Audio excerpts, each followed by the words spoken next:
You hear about drunk driving and the dangers of it and people losing loved ones, and I always thought, oh, that's never going to be me. Like, that's so sad. But for Leah, this tragedy became a reality when her cousin Sean Heffernan was killed by a drunk driver 5 years ago. When I think about Sean, I think about someone who really fully pursued everything that he was passionate about, whether that was photography. He was on the cross-country team. I remember the scholarship letters, coming to my brother's home after he had passed away. And for Sean's family, this immense loss came as such a shock. We weren't instantly hit by it, but then like 5 minutes in, we were just like, okay, so like what do we do now? Like, he's gone.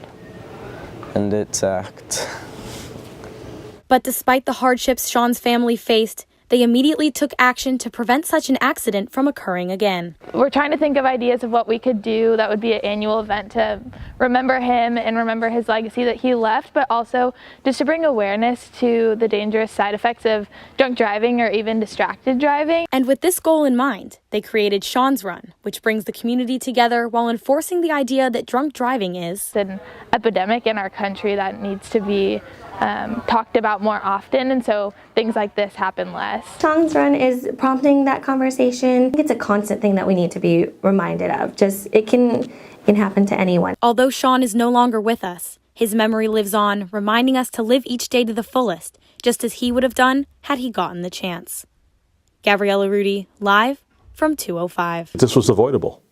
This was completely avoidable.